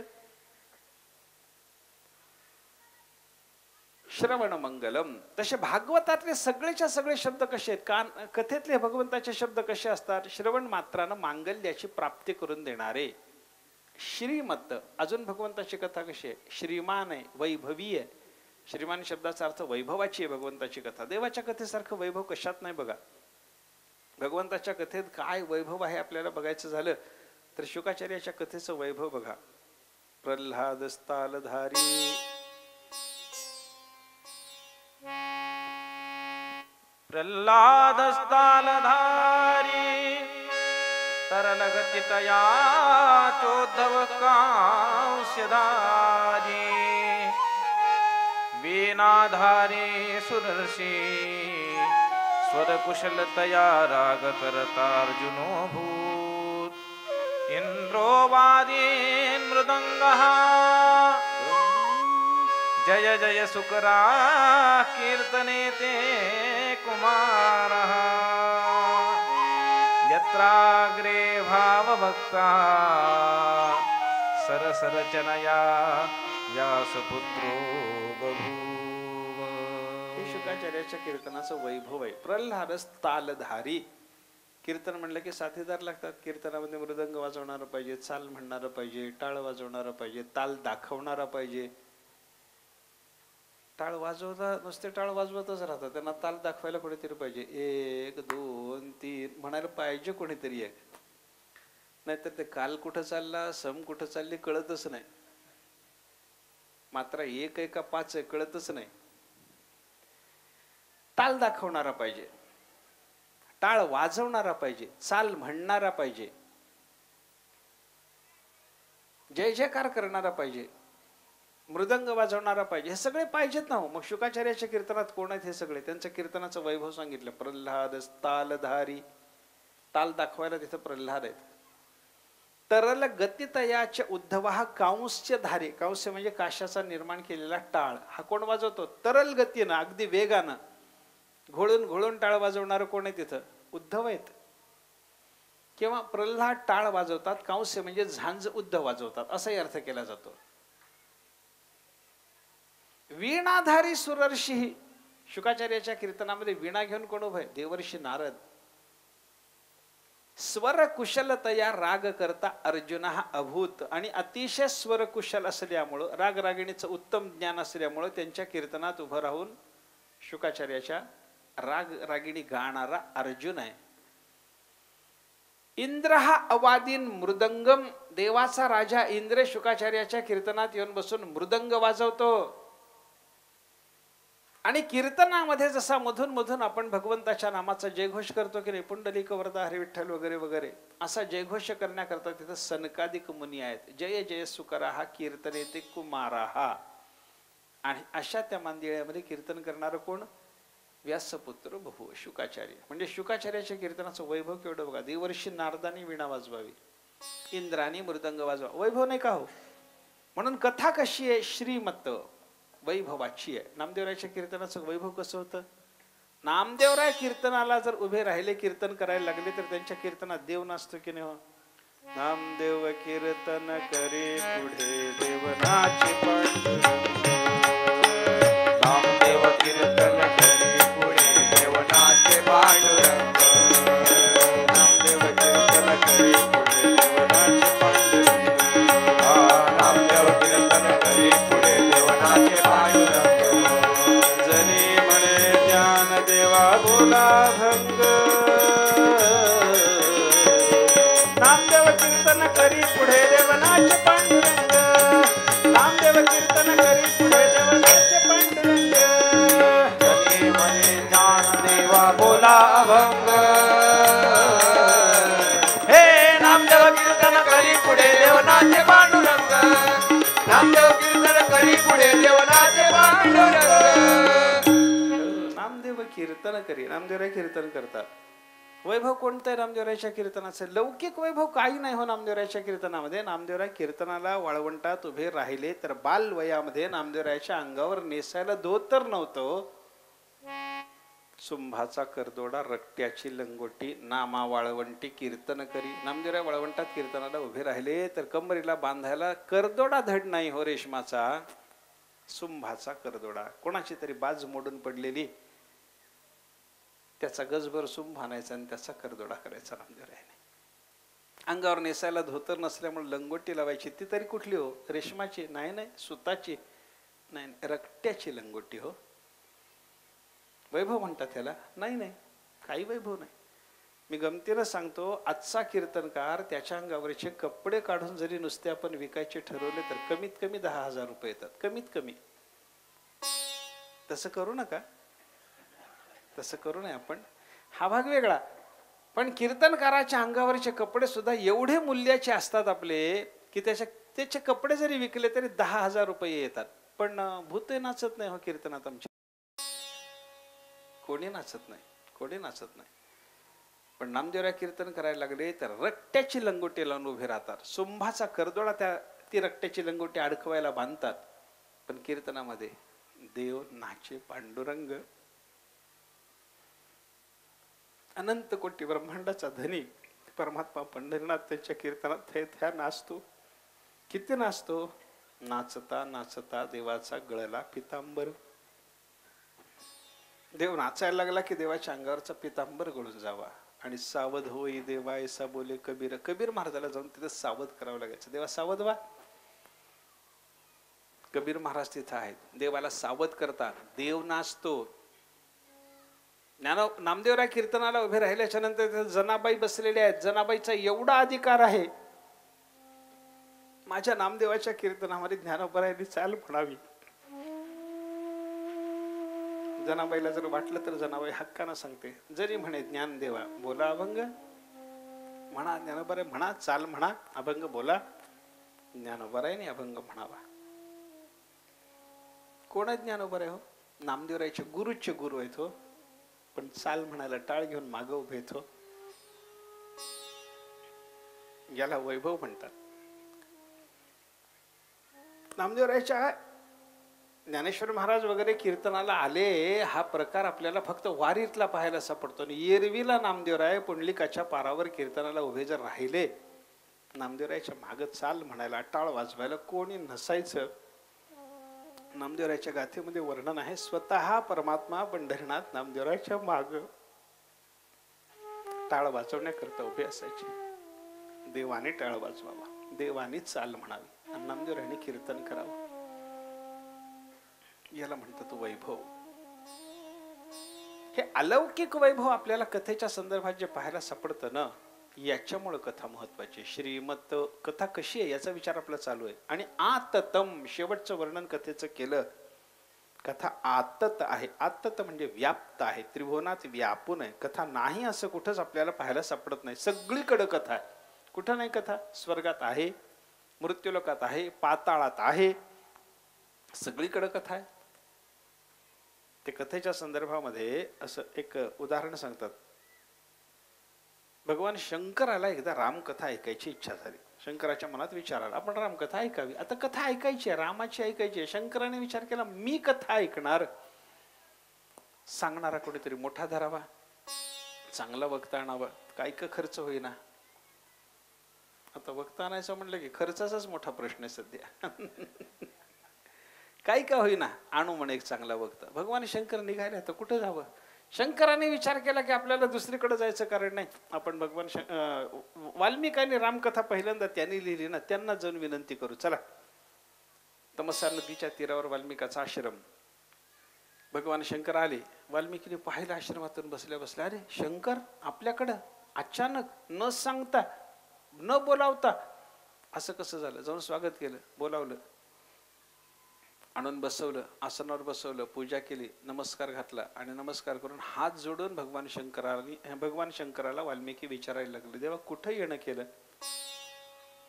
शंकराने सांगितलं, तुमच्याकडे आलो, पण आता जे काम घेऊन मी आलो ते काम तुम्हाला सांगायचं जर असेल तर मी असं बसून सन्मान घेऊन बोलू शकत नाही. तुम्ही बसा, तुमचा सन्मान करून मला बोलायचंय. भगवान शंकरांनी वाल्मिकांना बसवलं आणि वाल्मिकाला बसवल्याच्या नंतर त्यांना विनंती केली. म्हणे मी आलो, म्हणे काम घेऊन आलो. काय काम आहे देवा? मला कथा ऐकायची. म्हणे कोणती कथा देवा? रामकथा ऐकायची. म्हणे चालेल ना, म्हणे ऐका ना. नाही, मला एक वक्ता पाहिजे. म्हणे वक्ता देतो ना, माझ्याकडे अभ्यास करणारे रामकथेचे बरेच लोक आहेत, घेऊन जा, कोणालाही घेऊन जा. नाही नाही देवा, तुम्ही प्रत्यक्ष पाहिजेत आम्हाला, तुम्ही पाहिजे. शंकराने काय सांगितलं वाल्मिकाला? तुम्ही कथेला या. वाल्मिकी म्हणाले, ठीक आहे, तुम्ही बोलावत आहात ना, मला यायला अडचण नाही, मी येईन म्हणे कथा करायला. कुठं कथा करायची? कैलासात करायची. येतो म्हणे. शंकराने लगेच नमस्कार केला. मग या म्हणे, तारीख वगैरे काढली, निघतो म्हणे मी, कथेची तारीख ठरली, आपण या, वेळेवर या, कथा करायची आपल्याला, या. शंकराने सांगितलं, हे वाल्मिकाने सांगितलं येतो म्हण. येतो म्हटल्याबरोबर शंकर म्हणाले निघतो मी. निघतो म्हटल्यावर वाल्मिकाने सांगितलं थोडं बसा. का? माझी कथा आहे की नाही? हो, मग माझ्यासारखं नियोजन लागतं म्हणे. तुमच्या नियोजनात माझी कथा होत नाही. माझी कथा करायची जर असेल तर माझ्या पद्धतीचं नियोजन पाहिजे. शंकर म्हणले, हो बरोबर आहे. वाल्मिकाने सांगितलं, तुमच्या पद्धतीनं मला कथा करता येत नाही. तुम्ही कैलासात कथा करता, माहिती आहे मला. तुम्ही सांगता, पार्वती ऐकते, पार्वती सांगते, तुम्ही ऐकता, एवढंच असतं. म्हणजे मला जमत नाही. मला 1000 श्रोते पाहिजेत, भरपूर श्रोते पाहिजेत, लाखो पाहिजेत, त्यांच्यात मी कथा करणार. ठीक आहे म्हणे. मग काय करावं? त्याने सांगितलं, असं करा, स्वर्ग मृत्यू पाताळातल्या सर्व जीवांना निमंत्रण देऊन टाका. मृत्यूलोकात मानवांना सांगा या म्हणावं, पाताळातून शेषाधिकांना सांगा, नागाला सगळ्या सांगा, सर्पजातीला सगळ्या सांगा या, आणि स्वर्गात निमंत्रण देऊन टाका, सगळ्या देवजातीला सांगा या म्हणावं कथेला. सगळ्यांना बोलवा आणि कथेची उत्तम व्यवस्था करा बरं. सगळ्या लोकांची जेवण बिवण दिलं पाहिजे, सगळं व्यवस्था सांगली, निवासाची वगैरे व्यवस्था करावी लागेल. सगळं भगवान शंकराने सांगितलं. ठीक आहे म्हणे, सगळं करतो. आणि भगवान शंकराने वाल्मिकाची कथा ठरवल्याच्या नंतर स्वर्ग मृत्यू पाताळात सर्वांना निमंत्रण दिलं. सगळे आले. शंकराचं निमंत्रण म्हणल्यानंतर कोणी येणार नाही. हो, स्वर्ग मृत्यू पाताळ ते सगळे कैलासात जमा झाले. म्हणजे एकदम सगळे कैलासवासी झाले. सगळे कैलासात जमा झाले. ठरल्या दिवशी वाल्मिकी आले. भगवान शंकराने आसनावर बसवून त्यांचं पूजन केलं, ग्रंथाचं पूजन झालं. वाल्मिकीनं कथा सुरू केली. 1 वर्षभर कथा चालली. हो, 1 वर्ष कथा चालली. रामकथा किती? 100 प्रविस्तरम, 100 कोटी श्लोक तयार झाले. वाल्मिकांनी भगवंताची कथा सांगितली, रामकथा सांगितली 100 कोटी श्लोकाने. चरितम रघुनाथस्य 100 कोटी प्रविस्तरम. आणि एवढी कथा झाली, कथा संपली. शेवटच्या दिवशी वक्त्याचं पूजन झालं. वाल्मिकी म्हणाले आता येतो मी. वाल्मिकी निघून गेले आणि हे बाकीचे आलेले जे लोक होते ना, हालायलाच तयार नाहीत. भगवान शंकराने विचार केला, या सगळ्या लोकांना कथेपुरतं बोलावलं होतं, इथं कायम राहायला नाही. कथा संपली, आता गेलं पाहिजे की नाही. कथेला मग कुठे बघा तुम्ही सप्ताहाला वगैरे वारकऱ्याला बोलवतात बघा, टाळ वाजवायला वगैरे, काही साथीला वगैरे वारकऱ्याला बोलवतात. 7 दिवस झाले की काला झाल्यावर कोणी राहा म्हणतं का त्याला? काला व्हायच्या अगोदर जातो म्हणलं वारकरी की त्याला भाव असतो, त्याला हात धरून सांगतात राहो राहो, अजून 1 दिवस राहो, अजून 2 दिवस राहो. आणि काला झाला की कधी पिढा जाती वाटतं. ते आमचे वडील म्हणायचे, लग्नात साडं वाजलं की पाहुण्यानं राहू नये, आणि सप्ताहात काला झाला की वारकऱ्यानं राहू नये म्हणे. ते सगळे लोक जायलाच तयार नाहीत. भगवान शंकराने सगळ्याला एकदा बसवलं आणि विचारलं, काय रे बाबा, तुम्हाला सप्ताहाला बोलावलं, भागवताला बोलावलं होतं ना, कथा आहे रामायणाला बोलावलं ना, कथा ऐकायला बोलावलं ना? हो. कथा झाली ना? झाली म्हणे. देवा 7 दिवस तुम्ही कथा, हे 7 दिवसाच्या ऐवजी वर्षभर कथा ऐकली ना? ऐकली ना म्हणे. मग आता जा की. जात नाहीत म्हणे. देवा ह्या सगळ्या जीवांनी जात नाही असं सांगितल्याच्या बरोबर भगवान शंकराने विचारलं, अरे जात नाहीत म्हणजे तुम्हाला कथेला बोलावलं होतं, इथं मुक्कामाला कायम बोलावलंय काय ठेवून घ्यायला? त्यांनी सांगितलं मी जात नाही. देवा म्हणजे नाही देवा, आम्हाला एक थोडंसं तुमच्याशी बोलायचं, एक शिष्टमंडळ बोलायला लागलं. आणि त्यांनी सांगितलं, देवा तुम्ही आम्हाला निमंत्रण देऊन बोलावलं की आम्ही आगंतुकीनं आलो? निमंत्रण दिलं. त्याने प्रत्येकाने सांगितलं, देवा अजून पत्रिका खिशातच आहे म्हणे आमच्या, तुम्ही आमच्याकडे पत्रिका पाठवलेली आमच्या जवळ आहे, तुम्ही निमंत्रण दिले, आम्हाला बोलावलंय. आणि निमंत्रण देऊन ज्याला कार्याला बोलावतात त्याला कार्य झाल्याच्या नंतर रिकामं पाठवतात की आहेर देतात? काही पद्धत आहे की नाही? पत्रिकेत लिहिलंय का तुम्ही आहेर दिला जाणार नाही असं कोणी अजून लिहित नाही. स्वीकारला जाणार नाही असं बहुतेक लिहितात, पण आहेर दिला जाणार नाही असं तरी लिहिलेलं नसतं ना. तुम्ही देवा लिहिलं नाही याच्यामध्ये, आहेर दिला जाणार नाही असं काही लिहिलं नाही, त्याच्यामुळे आम्हाला आहेर पाहिजे म्हणे. सगळे जीवाने सांगितलं. स्वर्ग मृत्यू पाताळातून आलेले सगळे म्हणायला लागले, देवा कथा झाली, आम्ही जाणार आहोत, पण आम्हाला जायच्या आधी काही आहेर दिला पाहिजे. देवाने सांगितलं करतो म्हणे. आता मानाचा आहेर म्हणजे काय असतो? टोपी, एक दस्ती. ती टोपी अशी असते डोक्यावर कधीच बसत नाही, आणि दस्ती अशी असते नाकालाही पुरत नाही, त्याचं नाव मानाचा आहेर. अशी आनंद देतो म्हणे तुम्हाला दस्त्या टोप्या सगळ्याला. ते सगळ्यांनी सांगितलं असं नाही देवा, आम्हाला जो आहेर पाहिजे तो आमच्या इच्छेनं पाहिजे. जावयाच्या पुढचं काम झालं म्हणे हे. आमच्या इच्छेनं आहेर पाहिजे म्हणजे काय पाहिजे तुम्हाला? सर्वांनी सांगितलं म्हणे, देवा तुमच्याकडे ही जी कथा झाली ना, या कथेचा विभाग पाहिजे म्हणे आम्हाला. स्वर्ग मृत्यू पाताळात ही कथा विभागून देऊन टाका. 100 कोटी श्लोक आहेत ना, विभागा. भगवान शंकराने सांगितलं, काय चाललंय रे म्हणे, हे घर खायचं आणि घराचा वासा तोंडी लावायचं पुन्हा अजून. माझी कथा झाली, ती ऐकलं ते ऐकलं, इथे राहून पाहुणचार स्वीकारला ते स्वीकारला, आणि आता माझ्याजवळ असलेले 100 कोटी श्लोक घेऊन जायची तयारी नाही. देवा वाटा. विभागणी सुरू झाली. 33 कोटी श्लोक वाटले, उरले 1 कोटी. परत वाटा. 33 लाख वाटले, उरले 1 लाख. परत वाटा. पुन्हा 33 हजार दिले, उरले 1000. पुन्हा वाटा म्हणे देवा. त्या 1000चा विभाग झाला तेव्हा 333 श्लोक वाटले, 1 श्लोक उरला. 1 श्लोक उरला. अनुष्टुपूर्ताचा 1 श्लोक म्हणजे 32 अक्षर वाटा म्हणे. 10 अक्षर दिली, उरलेली जी 2 अक्षर होती भगवान शंकराने सांगितलं तुमच्या बापाला देत नाही म्हणे. आता राम ही 2 अक्षर होती. ह्या 2 अक्षराच्या भोवताली 100 कोटीची रचना झाली ना, हे देत नाही म्हणे आता तुम्हाला. माझं उदाहरण संपलं. पण मला सांगायचं का, याच्यातून राम नामाचा महिमा जरी आलेला असला तरी वाल्मिकांनी भगवान शंकराच्या करता केलेली कैलासातली जी कथा आहे ती कैलासातच राहिली का? नाही नाही नाही, ती स्वर्ग मृत्यू पाताळात गेली. म्हणून आततम भगवंताची कथा व्यापक आहे, व्यापक आहे. हरी अनंत, हरी कथा अनंता. परमात्म्याची कथा व्यापक आहे. कुठे देवाची कथा नाही असं नाही बरं का. ते असं वर्णन आहे भागवताच्या महात्म्यामध्येच. कैलासाच कथा चालते, पार्वती सांगते, शंकर ऐकतात, शंकर सांगतात, पार्वती ऐकते. वैकुंठात कसं आहे, नारायण सांगतात, लक्ष्मी ऐकते. पुन्हा काय होतं, लक्ष्मी बसते व्यासपीठावर, नारायण ऐकतात. सत्य लोकात तसंच. म्हणजे पुरुष देवानं सांगायचं, स्त्री देवानं ऐकायचं, स्त्री देवाने सांगायचं, पुरुष देवाने ऐकायचं. बरं हे ते आपल्या बायका म्हणत नाहीत, महाराज आता बसा खाली आम्ही सांगतो म्हणून बरं आहे.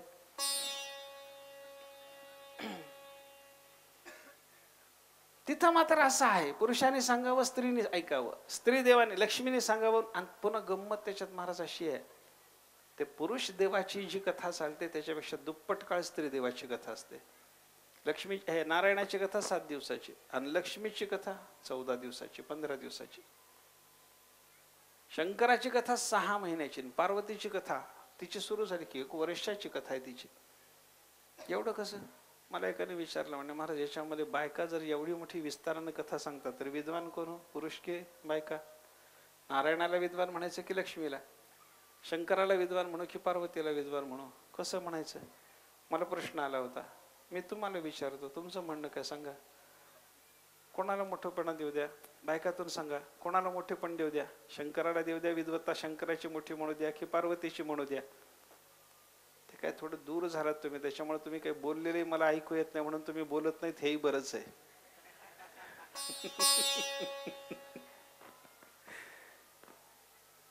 नारायणाची कथा आणि लक्ष्मीची कथा, याच्यात लक्ष्मीची कथा जास्त काळ चालली म्हणून लक्ष्मी विद्वान आहे असं काही लोकांचं म्हणणं येतं. पण तसं नाही. मी थोडं त्याच्यात असं त्याला उत्तर देताना असं सांगितलं, पुरुषाची कथा जेव्हा होते, नारायणाची कथा आहे, पुरुष आहेत नारायण. नारायणाची कथा होताना नारायणाला घरच्या कामाची काही जबाबदारी आहे का? काय नाही, बसलं की कथा सांगून मोकळं. म्हणून त्यांचे 7 दिवसात. आणि लक्ष्मीला कसं आहे, सगळं काम करावं लागतं. सकाळी उठल्याबरोबर नारायणाला स्नानाला पाणी देण्यापासून तिला करावं लागतं सगळं. नारायणाला स्नानाला पाणी द्या, त्यांना चहा करून द्या, त्याच्यानंतर त्यांचा नाश्ता बघा, मग कथेला बसा. थोडा वेळ कथा झाली की पुन्हा स्वयंपाकाची तयारी म्हणून लगबगीनं उठा, पुन्हा स्वयंपाक करा, ह्यांना जेवू घाला, मागून आपण थोडंफार जेवा, थोडी विश्रांती घ्या, भांडेकुंडे धुवा, पुन्हा कथेला बसायच्यात. वेळ किती मिळत असेल व लक्ष्मीला? कमी वेळ. आणि अशी कमी वेळात चालणारी कथा वर्षभर चालली, दुप्पट वेळ चालली. विद्वान कोण झालं? ते पंढरपूरला एक गंमत होती. मी आमच्या गुरुजीकडे अभ्यासाला असताना आमच्या गुरुजीचे एक मित्र होते आणि मी त्यांच्याबद्दल असं ऐकलं की त्यांची पूजा सकाळी सुरू होते, ती संध्याकाळपर्यंत चालते असं ऐकलं. गुरुजीला विचारलं, गुरुजी दिवसभर पूजा? गुरुजी म्हणले हो करतात. म्हणजे असं कसं? सकाळी सुरू व्हायची पूजा आणि संध्याकाळपर्यंत पूजाच करायची म्हणजे? गुरुजी म्हणले त्यांच्या घरी जाऊन एकदा बघून ये. बघायला गेलो, मुद्दाम बघायला गेलं तर काय महाराज, सकाळी 5ला जाऊन बसलो त्यांच्या घरी तर ते 5ला स्नान करून सोवळं नेसून देवाच्या समोर बसलेले आणि 5:15 पंढरपूरला पाणी येतं नळाला. लगे पाणी भरायला उठलेच किती तास गेला पाणी भरण्यामध्ये. पाणी भरणं झालं ते तोपर्यंत तामणामध्ये तसेच कुडकुडत. त्यांचं पाणी भरणं झाल्याच्या नंतर मग देवाच्या डोक्यावर पाणी, डोळ्याच्या डोक्यावर पाणी टाकलं न टाकलं एवढ्यात बायकोनं त्यांना आवाज दिला, दूध आले हो घ्या.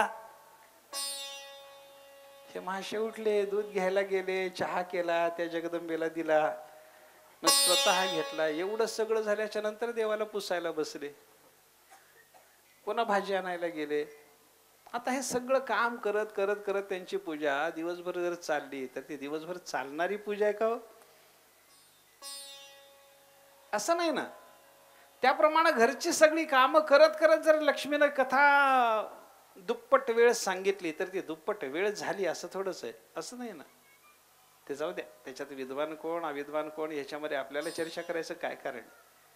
कोणीतरी रागावलं आपल्यावर तर काय घ्या, नारायण तरी रागवल, लक्ष्मी तरी रागावर, शंकर तरी रागावतील, पार्वती तरी रागावर, त्याच्यात पडायचं नाही भांडणामध्ये आपल्याला. पण एवढंच लक्षात घ्या की स्वर्ग, कैलास, सत्यलोक आणि वैकुंठ सगळीकडे भगवंताची कथा आहे असं जर आपण लक्षात घेतलं तर भगवंताची कथा कशी झाली? आततम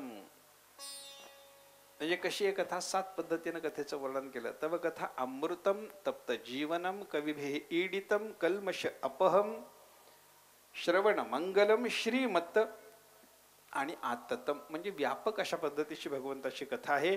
आणि अशी असलेली कथा ती भगवंताचीच कथा करावी असं चिंतन आहे बरं का. दुसरी कोणतीही कथा मनुष्यानं करू नये. चराट कथा, गऱ्हाण कथा बऱ्याच असतात.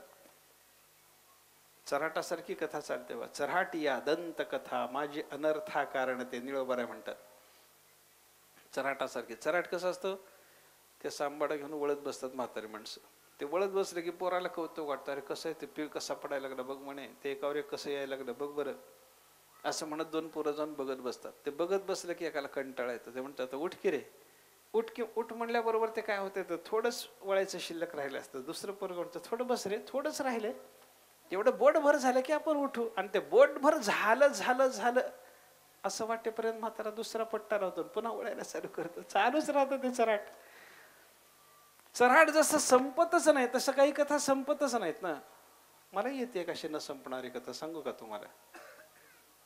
कसं कर तुमचं मत काय? न संपणारी कथा मला की येते, तुम्हाला सांगू की नको? सांग म्हणलं सांगतो, भागवत राहून जातं. कथा संपतच नाही, मी काय करू त्याला? पण न संपणारी कथा लवकर संपून सांगतो. एक माणसाला एक राजा होता, त्या राजाला कथेचं प्रेम होतं आणि कथेचं प्रेम असलेल्या त्या राजाने जाहीर केलं की न संपणारी कथा मला जो कोणी सांगेल त्याला मी अर्ध राज्य बक्षीस देणार. आणि कथा संपली, त्याचा शिरच्छेद होईल. अनेक लोक गोष्टी वेल्हाळ होते.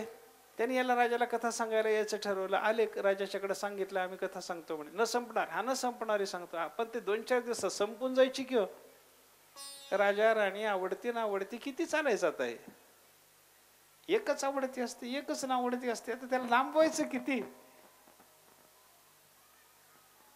संपायला लागली प्रत्येकाची कथा. संपली की त्यानं शिरच्छेद करावा. अनेक सज्जन लोकांचा विनाकारण हकनाक बळी चालला.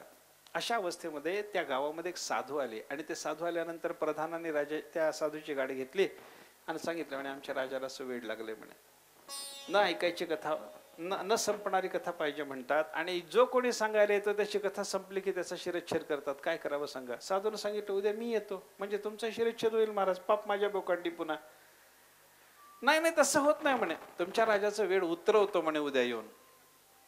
ठीक आहे या महाराज. दुसऱ्या दिवशी साधू दरबारात गेले. दरबारात गेल्याबरोबर राजानं स्वागत केलं. या म्हणे महाराज बसा. कुठं आलात? तुमच्याकडे चाललो राजा. कशा करता? कथा सांगायला. राजा म्हणला मला अशी कथा पाहिजे न संपणारी. त्याने सांगितलं तशीच सांगतो ना, न संपणारी कथाच सांगतो तुला. आणि संपली तर माझा नियम आहे महाराज, मी शिरच्छेद करतो, तुमचा शिरच्छेद मला करावा लागेल. राजाला त्याने सांगितलं संपल्यावर करशील ना शिरच्छेद, संपूच देत नाही म्हणे कथा. मग सांगा म्हणे महाराज. ठरवूनच आलात, सांगायचंच आहे म्हणता, मी माझा नियम सांगितला तरी तुम्ही ऐकायला तयार नाहीत, सांगा आता. राजा बसला आसनावर. याने राजाच्या समोर एक आसन घेतलं. महात्मा बसले. त्याने सांगितलं राजे एक काय झालं म्हणे, एका गावामध्ये एक श्रीमान शेतकरी होता. त्या श्रीमान शेतकऱ्याकडे 1000 एकर शेत होतं. आपल्याला काय करायचं? त्याच्याकडे होतं. आपल्याला 4 गुंठे नसेल पण त्याच्याजवळ आहे 1000 एकर, त्याला काय करावं आपण? त्याला 1000 एकर शेत होतं आणि 1000 एकर शेत असलेल्या त्या शेतकऱ्यानं त्या वर्षी सगळ्या शेतात ज्वारी पेरली. नशिबानं चांगलं पीक आलं, सगळं पीक तोंडाशी आलं, घरात आलं. 1000 खंडी ज्वारी त्याला झाली. 1 एकर मध्ये खंडीवर होते की नाही, पण झाली. त्याला काय करता?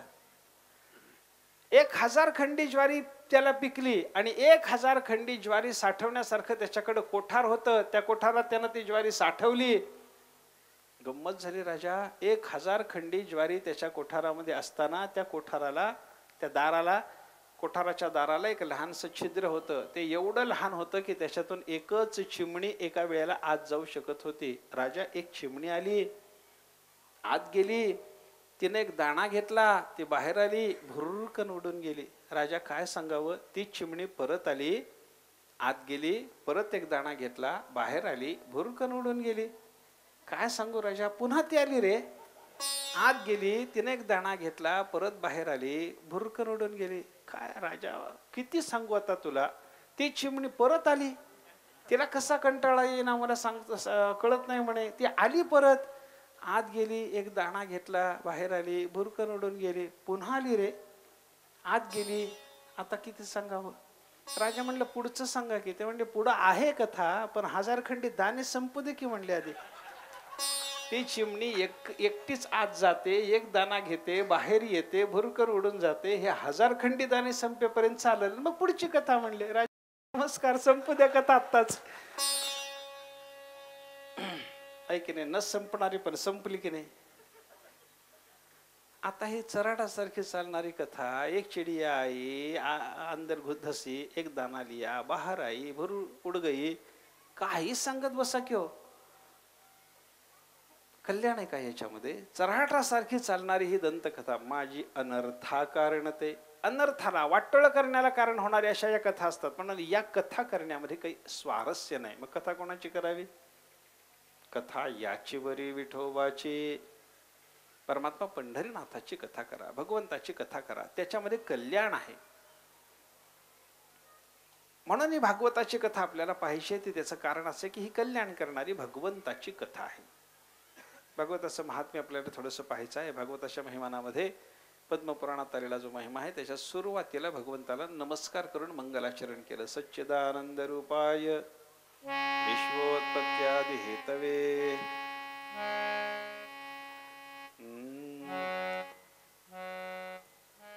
सच्चिदानंद रूपाय विश्वोत्पत्त्यादि हेतवे तापत्रय विनाशाय श्रीकृष्णाय वयं नमः. असू दे, त्या परमात्म्याला आमचा नमस्कार असो. वयम श्रीकृष्णाय नुमः, आम्ही श्रीकृष्ण परमात्म्याला नमस्कार करतो. तो श्रीकृष्ण परमात्मा कसा, त्याचं वर्णन केलं. तो सच्चिदानंद रूप आहे, जगाची उत्पत्ती स्थिती संहार करणार आहे. आणि श्रीकृष्णाच्या रूपात असलेला तो परमात्मा आहे, त्याला आम्ही नमस्कार करतो. कशासाठी? त्रिविध तापाचा नाश व्हावा म्हणून. परमात्मा त्याची तिन्ही रूप सांगितली. सच्चिदानंद रूप आहे म्हणजे ब्रह्म आहे, जगाची उत्पत्ती स्थिती संहार करतो म्हणजे ईश्वर आहे. आणि कृष्ण रूपात आहे म्हणजे अवतारही तोच आहे. सच्चित आनंद परमात्मा. आणि कसा? जगाची उत्पत्ती स्थिती संहार करणारा. जग निर्माण कोणी केलं? त्यानेच केलं. जग निर्माण करण्याची ताकद कोणाची आहे?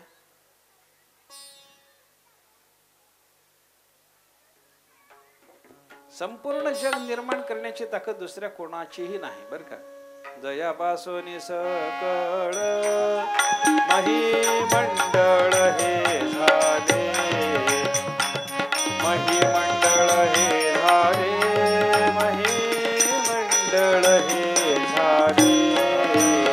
जयापासून सकळ महिमंडळ हे झाले, महिमंडळ हे झाले, महिमंडळ हे झाले. तो एक पंढरीचा राणा, तो एक पंढरीचा राणा, ये अनुमाना श्रुतीसी, नये अनुमाना श्रुतीसी. तो एक पंढरीचा राणा, ये अनुमाना श्रुतीसी, नये अनुमाना श्रुतीसी, नये अनुमाना श्रुतीसी. तो एक पंढरीचा राणा, नये अनुमाना श्रुतीसी, नये अनुमाना श्रुतीसी, नये अनुमाना श्रुतीसी. जयापासून सकळ महिमंडळ हे झाले, तो एक पंढरीचा राणा. सगळं जग निर्माण करणारा कोण? तो एक पंढरीचा राणा. परमात्म्याने जग निर्माण केलं. प्रसवला विश्व तोची सर्व होय जाणता. सगळं जग निर्माण करण्याची ताकद त्याचीच आहे. कारण काय? सगळं निर्माण करण्याकरता सर्वज्ञता आणि सर्व शक्तीता पाहिजे. काय? एखादी वस्तू निर्माण कोणाला करता येते याचा विचार जर आपण केला तर ज्याला ती वस्तू निर्माण करण्याचं ज्ञान आहे आणि ज्याला शक्ती आहे त्यालाच ती वस्तू निर्माण करता येते. कुंभारालाच मडक्याचं ज्ञान आहे आणि कुंभारालाच मडकं निर्माण करण्याची शक्ती आहे. कथा झाल्यावर आपल्याला कोणीतरी विचारायला, समजा महाराज चांगली झाली हो कथा, झालीच पाहिजे असा नियम नाही, पण एखाद्याने म्हणलं मला, समजा महाराज चांगली कथा सांगितली हो, एक मडकं करायचं होतं, करून देता का? करता येईल मला? करता येत नाही ना. एका कुंभाराच्याकडे जाऊन एकानं सांगितलं मला एक चांगला पाठ करायचा होता, हो करून देता का? त्याला करता येत नाही ना. का करता येत नाही? त्याला मडक्याचं ज्ञान आणि मडक्याची शक्ती आहे. सुताराला लाकडाची वस्तू निर्माण करण्याचं ज्ञान आणि त्याचीच शक्ती आहे त्याला. सोनाराचा दागिना घडवाय करता घिसाड्याकडे जाऊन चालेल का? आणि लोहाराचं काम चांगलं आहे, तो गुण मोठ्या मोठ्याने आपटतो म्हणून त्याला दागिना घडवून दे म्हणलं तरी चालतं का? चालत नाही. चालत नाही. का चालत नाही? त्याच्याकडे घन आहे, त्याच्याकडे हातोडा आहे, याच्याकडे हातोडा आहे. तसं नसतं ते. ज्याचं ज्ञान त्याच्याकडं, ज्याची शक्ती त्याच्याकडं. एक वस्तू घडवण्याकरता एक ज्ञान आणि एक शक्ती लागते. पण सगळं जग घडवायचं म्हणलं की सर्वज्ञता आणि सर्व शक्तीता लागते. आणि ती सर्वज्ञता सर्व शक्तीता जीवाकडे नसतेच, ती ईश्वराकडे असते. त्याला सगळं ज्ञान आहे म्हणून सगळं करता येतं, सगळी शक्ती आहे म्हणून सगळं करता येतं. म्हणून त्या परमात्म्याने हे जग निर्माण केलं. जग निर्माण जसा तो परमात्मा करतो तसं सगळं जग सांभाळतो कोण? परमात्मा सांभाळतो. देवाच्या शिवाय जग सांभाळणारा दुसरा कोणी नाही. पोषितो जनासी एकला तो, सगळ्या जगाला पोसणारा, सगळ्या जगाला सांभाळणारा, सगळ्या जगाला जिवंत ठेवणारा तोच आहे. त्याच्याशिवाय कोणी अन्न देणारा नाही. एक चिंतन आहे, ऐका. आपण जन्माला येण्याच्या पूर्वीही परमात्मा आपल्या जीवनाची व्यवस्था करतो आणि आपण मेल्याच्या नंतरही परमात्मा आपली काही व्यवस्था करतो. मग जिवंत असताना करणार नाही का? एक महात्मा होता, एका अरण्यामध्ये तपस्या त्याची चालू असायची. गावामध्ये जाऊन भिक्षा मागायचा. दुपारच्या वेळेला काहीतरी पोटाला लागतं, भिक्षा मागायला जायचा. गावात भिक्षा मागायला गेला. एका घरासमोर उभा राहिला. माई भिक्षा वाडा म्हणला. भिक्षा वाडा म्हणून त्यांना विनंती केल्याबरोबर आतून एक तरुण मुलगी, नुकतंच लग्न झालेली, गरोदर होती, ती आली समोर आणि गरोदर असलेल्या स्त्रीने याला भिक्षा वाढायला सुरुवात केली. या महात्म्यानं तिच्याकडे नखशिखांत बघायला सुरुवात केली. विरक्त महात्मा त्या बाईकडे असं नखशिखांत बघायला लागला. नखशिखांत बघता बघता त्या बाईला विचारतो, बाई, तिच्या स्तनाकडे त्यानं पाहिलं आणि त्या स्तनाकडे हात दाखवून तो म्हणायला लागला, हे काय आहे बाई? स्त्री देहाचा परिचय नाही, इतका विरक्त. आणि त्या माऊलीलाही हा महात्मा विरक्त आहे याची जाणीव असल्यामुळं स्तनाकडे हात दाखवून यानं काय आहे म्हणून विचारलं तर त्या माऊलीनं सरळ सांगितलं, म्हणे ह्याला स्तन म्हणतात आणि माझ्या पोटी जन्मणाऱ्या मुलाच्या अन्नाची, दुधाच्या रूपात परमात्मा याच्यामध्ये व्यवस्था करतो. महात्म्याने नमस्कार केला तिला. फार छान ज्ञान दिलं आहे तू. काय ज्ञान? तुझ्या मुलाची व्यवस्था आहे. हो. मुलगा कुठे आहे आई? ती गरोदर होती, तिनं पोटाकडे हात दाखवला. पोटात आहे म्हणे मुलगा. महात्म्याने साष्टांग दंडवत घातला आणि सांगितलं, आई याच्या पुढे भिक्षा मागून तुला त्रास द्यायला येत नाही म्हणे. का? यो मे गर्भगतस्यापि वृत्तिम कल्पितवान प्रभू शेष वृत्ती विधानार्थम सकिम वृद्धः अथवा मृतः. तर महात्मा म्हणला, आई तुझा मुलगा अजून पोटातच आहे, अजून जन्माला यायचा आहे, जग त्यानं पाहायचंय. अशा अवस्थेमध्ये त्या पोराच्या अन्नाची व्यवस्था म्हणून परमात्म्याने तुझ्या स्तनात जर दूध निर्माण केला असेल आई, तर मग मी तर जन्माला येऊन एवढे दिवस झाले, माझी व्यवस्था करायला तो परमात्मा म्हातारा झाला का मेला? म्हणे तो म्हाताराही होत नाही, मरतही नाही, मला भिक्षा नको म्हणे आई. अर्थ काय? जन्माच्या आधी व्यवस्था करतो, मेल्यानंतर करतो की नाही? करतो ना. तुलसीराजीने एका ठिकाणी वर्णन केले, तुलसी मुर्दे को देत है कपड़ा लकड़ी आग, जिता रह कर सोस करे सो नर बड़ो अभाग. तुलसीराजी वर्णन करतात, तुलसी मुर्दे को देत आहे. तुलसीमध्ये असं म्हणतात की माझा परमात्मा मढ्याला देतो. मढ्याला देतो काय देतो? कपडा, लकडी, आग. प्रेताला काय देतो परमात्मा? कापड देतो ना. कपडा मिळवण्याकरता प्रेताने आपलं अंगाच्छादन करून घेण्याकरता प्रेताने काही प्रयत्न केला का? काही नाही ना. अरे जन्मभर यानं वस्त्र मिळावं म्हणून प्रयत्न केला होता, तेव्हा त्याला एक विधभर लंगोटी मिळाली नव्हती. पण परमात्मा हा मेल्याच्या नंतर त्याला व्यवस्थित अंग झाकण्यासारखं कापड देतो. यानं जन्मभरात प्रयत्न केला होता तर याला कधी नवीन वस्त्र मिळालं नव्हतं, पण मेल्यानंतर परमात्मा जी व्यवस्था करतो ती नवीन वस्त्राचीच करतो. प्रेताला नवीन वस्त्र मिळतं, अंगभर मिळतं. कोणी दिलं सांगा ना? प्रेताने प्रयत्न केला नाही ना. त्यानं केला होता जिवंत असताना प्रयत्न, तेव्हा त्याला जसं मिळालं नव्हतं असं धडकं, चांगलं, नवीन वस्त्र, भरपूर वस्त्र देवाने त्याला दिलं. कपडा, लकडी. मेलेल्या माणसाच्या शरीराचं दहन करण्याकरता परमात्म्याने त्याला काय दिलं? लाकूड दिलं ना. किती दिलं? क्विंटलाने दिलं की हो. याच माणसाने जिवंत असताना चहा करण्याच्या निमित्ताने लाकूड मिळवावं म्हणलं तर त्याला टिसभर लाकूड मिळालं नव्हतं. पण मेल्याच्या नंतर परमात्मा त्याच्याकरता मनांशी लाकूड देतो. आग, त्या लाकडामध्ये त्याचा देह जाळण्याकरता म्हणून त्याला अग्नी मिळतो. तो अग्नी त्या प्रेताने मिळवला नाही, परमात्म्याने त्याला दिला. परमात्मा कृपा करून जर प्रेताला अग्नी, वस्त्र आणि कपडा देत असे, लाकूड देत असेल, तर कबीर महाराज सांगतात, जीता रह कर सोस करे. जिवंत राहून या वस्तू मिळवण्याकरता खटपट करत बसणारा, भगवंताचं भजन सोडणारा त्याच्यासारखा दळभद्रा तोच आहे म्हणे. याची चिंता करण्याची काही गरजच नाही. नको चिंता करू पोटाया वस्त्राची, माऊलिया मुझे पांडुरंग.